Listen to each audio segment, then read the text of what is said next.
এক নাবিক একবার জাহাজে করে বেড়াতে যাচ্ছিল মাঝ সমুদ্রে। যখন জাহাজ, তখন প্রচন্ড ঝড় বৃষ্টি শুরু হয়ে গেল, আর ওই জাহাজটা ওই ঝড়ের কবলে পড়ে ডুবে গেল। ওই জাহাজে যারা যারা ছিল সবাই ওই জলে ডুবে গেল, কিন্তু ওই নাবিক একটা কাঠের পাটাতনকে ধরে জলের মধ্যে ভাসতে ভাসতে দুদিন পর একটা দ্বীপে পৌঁছে গেল।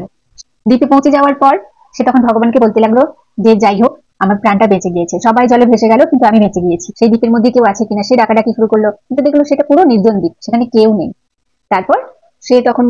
দূর থেকে যখন যত জাহাজ দেখতে পাচ্ছিল সেগুলোকে হাত নেড়ে ডাকবার চেষ্টা করলো, কিন্তু কেউ তার ডাক শুনতে পেলো না, আর কেউ তাকে দেখতেও পেলো না। অতটা নির্জন দ্বীপের মধ্যে থেকে তাকে কেউ বুঝতেই পারলো না যে কোনো মানুষ আছে বলে, সেই জন্য কেউই সাহায্যের হাত তাকে বাড়িয়ে দিল না। এইভাবে যখন বেশ কয়েকদিন কেটে গেল,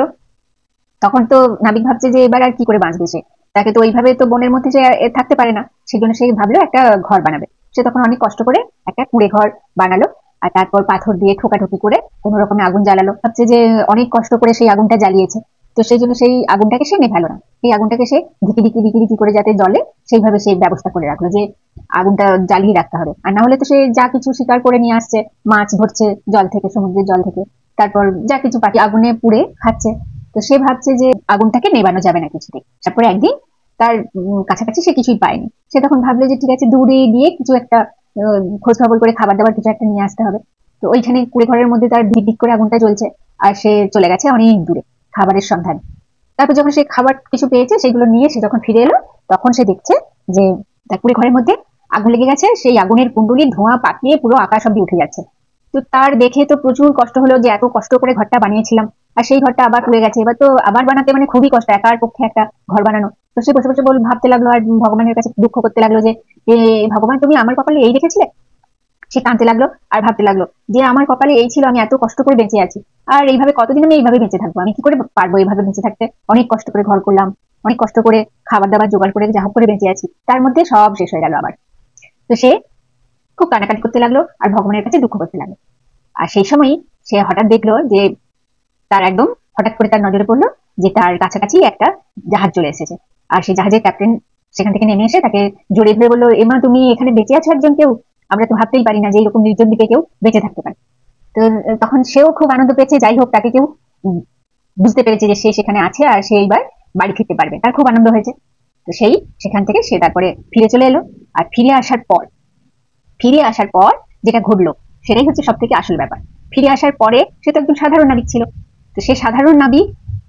তো তাকে কেউ চিনতো না, সে খুব একটা নাম করা কিছু ছিল না, কিন্তু যখন সে ওইভাবে কষ্ট করার পর ওইভাবে কোনো রকমে বাঁচলো, বেঁচে ওই দ্বীপের মধ্যে থাকলো অতগুলো দিন, অত কষ্ট করে বাঁচলো, বেঁচে ছিল, তো সেই যে তার লড়াইয়ের কথা, সেই যে তার জীবন সংগ্রাম, তো সে যখন ফিরল সাংবাদিকরা সবাই চলে এলো যে এতদিন ধরে ওই মানুষটা ওই নির্জন দ্বীপে কি করে বেঁচেছিল, কিভাবে লড়াই করে বেঁচে থেকেছে সে, তো সেইটা জানার জন্য সবাই আগ্রহ, আর জানার তার তো ইন্টারভিউ হচ্ছে, সে পুরো সেলিব্রিটি হয়ে গেল, আর তাকে নিয়ে সিনেমা তৈরি হলো, তাকে নিয়ে তার জীবনের কেউ কেউ লিখলো, তার যে জীবন সংগ্রাম সেটা স্কুলের বইতেও পড়ানো হতে শুরু করলো। এইভাবে করতে করতে সে ফেমাস হয়ে গেল, সে বিখ্যাত ব্যক্তি হয়ে গেল।